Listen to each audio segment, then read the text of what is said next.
Mesdames et messieurs, s'il vous plaît, pour l'ensemble, garde à vous.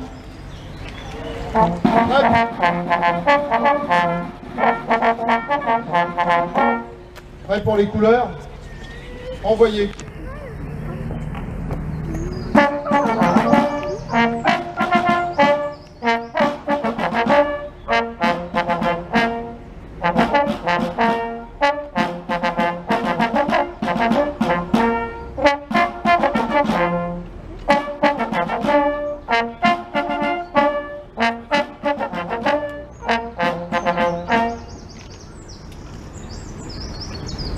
Dépôt de gerbes et de lumignon par les représentants du conseil municipal enfants et des scouts de France au révérend Père Punet.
Aux morts.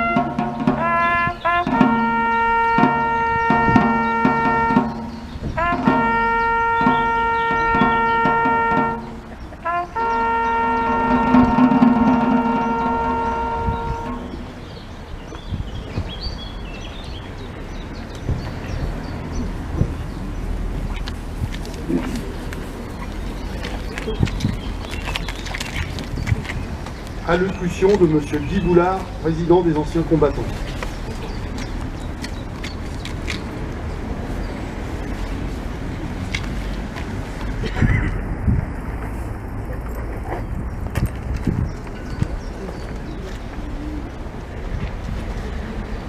Monsieur le maire, mesdames et messieurs les élus, mesdames et messieurs,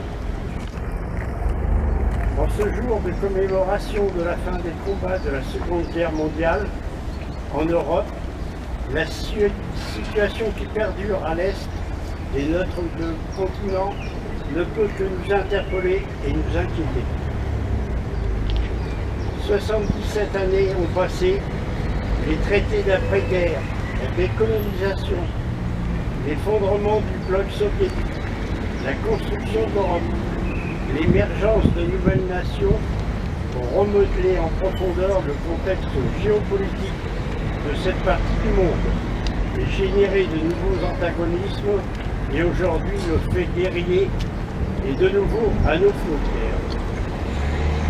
Face aux incertitudes générées par cette situation, ne nous laissons pas impressionner et assumons pleinement notre rôle d'association combattante. À cet effet, restons fidèles à la mémoire de nos anciens de la deuxième génération des combattants du feu, celle de la Deuxième Guerre mondiale, de toutes origines métropolitaines, ou venus de toutes les parties de l'Empire, volontaires, résistants, combattants de l'ombre, engagés dans ce conflit sur tous les théâtres d'opérations intérieures et extérieures. Ils ont sacrifié leur vie pour que vive et rayonne la France et ses valeurs. N'oublions pas les souffrances endurées par les victimes civiles, des bombardements, des combats, des représailles, des génocides, celles des prisonniers, des déportés, des déplacés, des réfugiés, des veuves et des orphelins.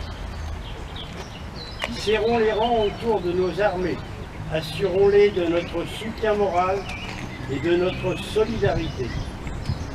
Veillons à ce qu'elles soient en mesure de remplir au mieux leurs missions actuelles, en opération extérieure et intérieure, mais aussi et surtout celles à venir, dans la droite ligne de l'engagement de leurs anciens.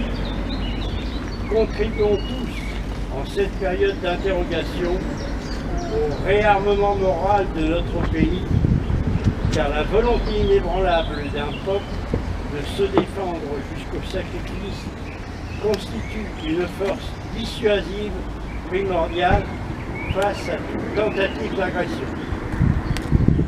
Il passe par la fidélité à notre drapeau et à nos institutions, par le renforcement de l'esprit de défense et notre engagement personnel et collectif.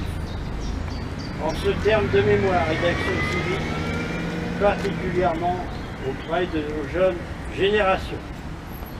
Face à ces nouveaux défis, l'Union nationale des combattants, association combattante centenaire, se doit plus encore d'être présente et active.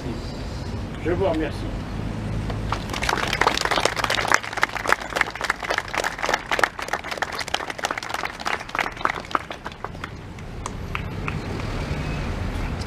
Allocution de M. Serge Seury, membre des anciens combattants.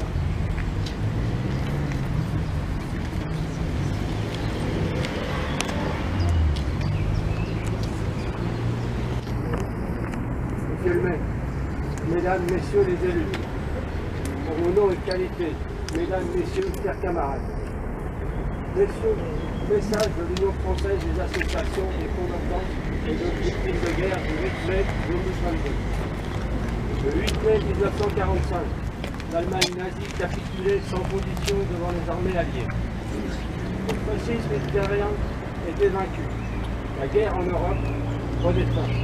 Et la Seconde Guerre mondiale n'allait se terminer qu'après la capitulation le 2 septembre 1945 du militarisme japonais.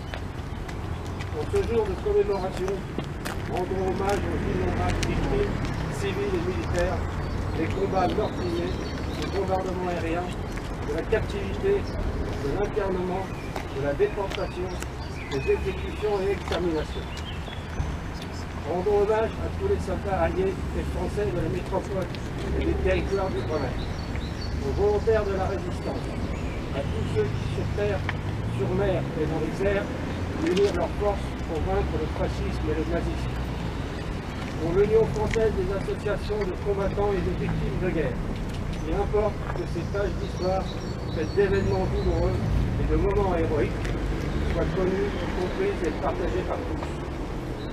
Aujourd'hui, le fanatisme religieux, le terrorisme, le réveil des nationalismes menacent la paix, la sécurité des peuples, la liberté et les droits de l'homme. Aussi fidèles au souvenir de celles et ceux qui ont sacrifié leur vie sans guerre et sans haine, l'Union française des associations de combattants et de victimes de guerre appelle tous nos concitoyens à poursuivre le combat en faveur de la solidarité et de la paix.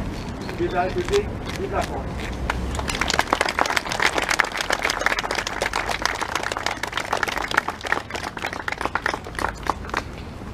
Allocution de M. Christophe Bouillon, maire de Barentin.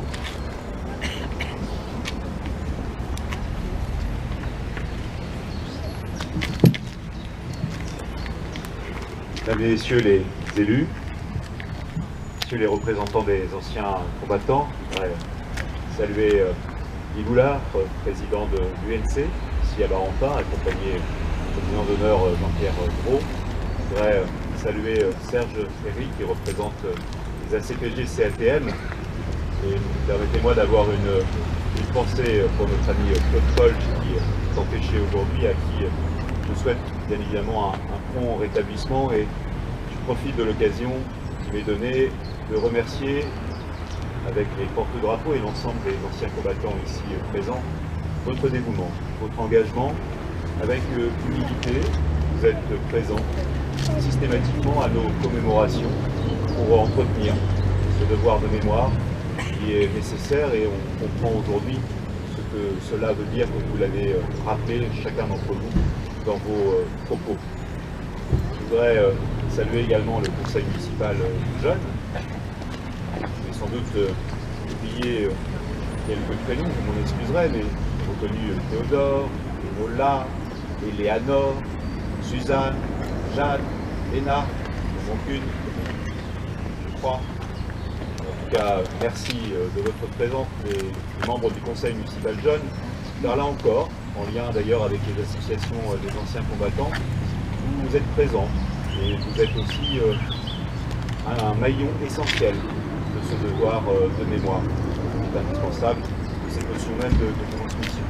Je remercie la présence des jeunes scouts de Barentin qui sont ici aussi avec beaucoup de symboles.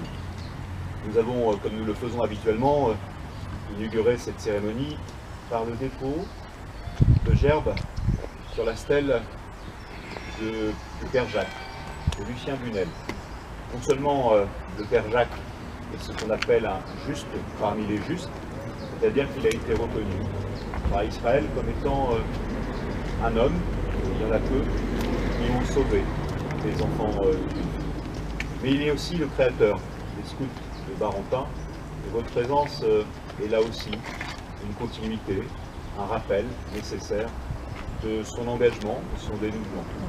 Je remercie la présence également de mon père, je remercie la présence des représentants de la gendarmerie de Coligny-Barentin, je remercie bien évidemment la présence fidèle aussi de nos sapeurs-pompiers. Nous avons la chance à Barentin de pouvoir compter sur eux, et ils sont aussi fidèles à cette cérémonie de commémoration. Et bien sûr, nous avons aussi cette chance extraordinaire ici d'avoir l'harmonie municipale sous la baguette agile d'Éric Giffard qui nous permet d'accompagner ces moments. Et je vous invite d'ailleurs cet après-midi à 16h, nous offrirons 16h30, nous offrirons un très beau concert. Vous êtes bien évidemment les bienvenus. Alors nous sommes ici pour entretenir la flamme du souvenir. J'ai à l'esprit cette très belle phrase de Chateaubriand qui disait « Les vivants ne peuvent plus apprendre aux morts, mais les morts au contraire instruisent les vivants. » Parce que il faut voir dans le sacrifice des hommes et des femmes qui, par leur engagement, ont voulu défendre notre territoire, son intégrité, nos valeurs, la conception même que nous avons de la République. Eh bien, ce sacrifice, il doit nous instruire. Nous instruire d'abord que la haine de l'autre, le nationalisme qui n'est pas le patriotisme, amène sur l'eau de mort, de destruction. Et en la matière, la Seconde Guerre mondiale a été terrifiante. Finalement, les leçons qu'on aurait pu avoir du premier conflit mondial, cette grande tricherie, n'ont pas été retenues. 50 millions de morts, 30 millions de blessés, 3 millions de disparus. Derrière ces chiffres, il faut voir des visages, des hommes et des femmes, séparés de leur famille, à jamais, éloignés pendant plusieurs mois, pour certains. Il faut voir aussi le courage, il faut voir aussi la force d'âme, l'envie de dépasser sa propre personne pour rejoindre celles et ceux qui ont fait le choix de combattre, le choix de résister également. Ces morts nous instruisent aussi qu'il faut toujours avoir en mémoire l'histoire. Nos anciens combattants dans leurs propos à l'instant, ont fait ce lien avec l'actualité, avec cette guerre aux portes de l'Europe. Et des conflits à travers le monde, il y en a un certain nombre. Les soldats français sont engagés d'ailleurs sur plusieurs théâtres d'opération. Mais sachez cela, en 1945, lorsqu'ont été libérés les camps d'extermination, les camps de la mort, parmi ceux-là, il y avait le camp d'Auschwitz, en Pologne, qui a été découvert à l'époque par l'Armée rouge. Le chef de l'unité, qui a le premier libéré et découvert le camp d'Auschwitz, s'appelait Anatoly Chapiron. Il s'agissait d'un jeune juif ukrainien. Alors oui, quand on se rappelle cette histoire, on se dit qu'il y a aujourd'hui des mots prononcés qui n'ont pas leur place dans la grandeur de l'histoire, dans la grandeur de celles et ceux qui ont sacrifié leur vie, ont fait preuve d'un courage remarquable, exceptionnel. Il ne faut pas réinventer l'histoire, il ne faut pas tromper l'histoire, il ne faut pas mentir, il faut rappeler ces faits qui sont connus de tous. Et c'est vrai que par les temps qui courent, entendre ici ou là, volontairement, des dirigeants, des hommes et des femmes, des responsables parfois, conter cette histoire, la réécrire, eh bien, c'est quelque part entraîner les générations futures, par l'oubli, vers à nouveau, sans doute, des combats meurtriers, des menaces qui pèsent sur notre démocratie, sur nos valeurs. C'est à cela que sert une cérémonie comme celle que nous avons à la fois saluer et rendre hommage à la mémoire de celles et ceux qui ont disparu pendant ce combat. Rappeler aussi, bien évidemment, la victoire. N'oublions pas que le 8 mai 1945 est aussi le symbole d'une joie retrouvée pour des millions de Français. C'est se rappeler notre territoire, ici à Barentin, la vallée d'Austrovert, plus largement la vallée de la Seine, libérée grâce à la participation des Alliés. C'est se rappeler aussi la mobilisation des résistants sur notre territoire, des hommes et des femmes engagés très tôt pour répondre à l'appel du général de Gaulle, pour être présents aux côtés des FFI, aux côtés de l'ensemble des forces de résistance, de celles et ceux qui ne pouvaient renoncer aux valeurs qui sont celles de la République. C'est tout ça que nous devons avoir à l'esprit. C'est pour ça que je me réjouis de notre présence aujourd'hui nombreuse devant le monument aux morts, pour se rappeler, commémorer, transmettre. C'est cela notre mission, c'est cela notre rôle. Vive la France, vive la République, vive la liberté, vive l'égalité et vive la fraternité.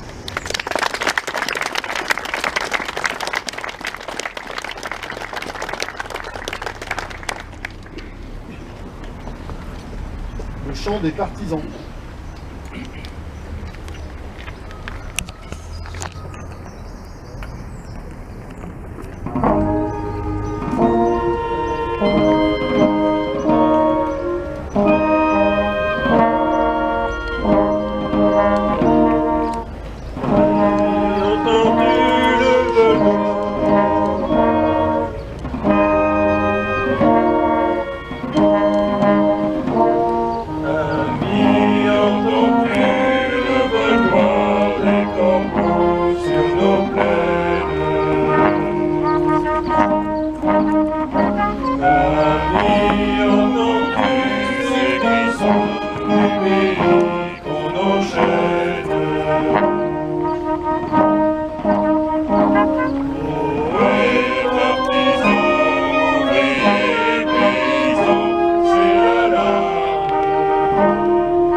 Sortez de la paille, les fusils, la mitraille.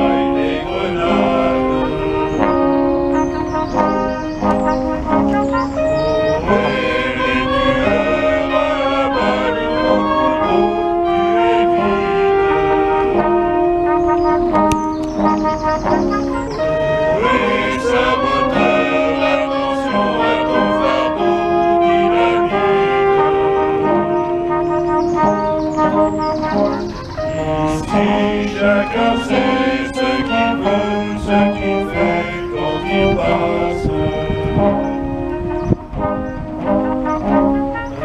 Ami, si tu tombes, un ami sort de l'ombre à ta place. Le bain du sang noir séchera au grand soleil sur les routes. Chantez, compagnons, dans la nuit, la liberté nous écoute.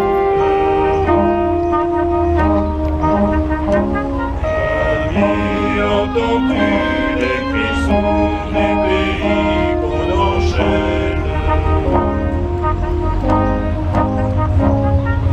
Amis, entends-tu le vol noir des corbeaux sur nos plaines?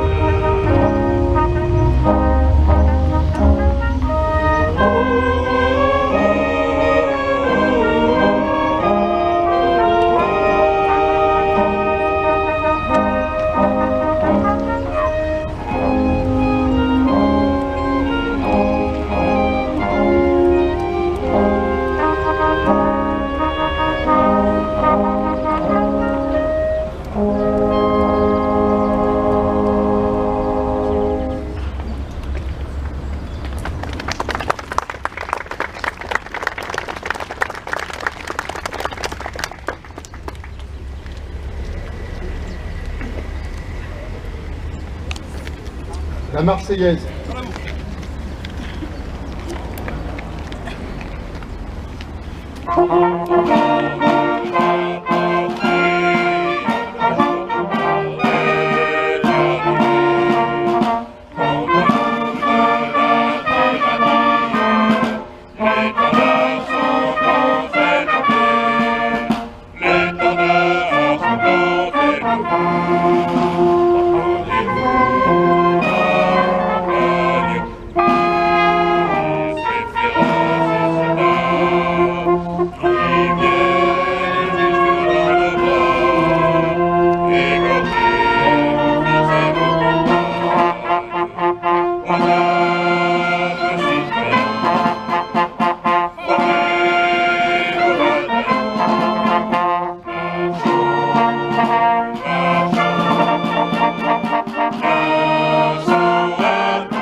La cérémonie.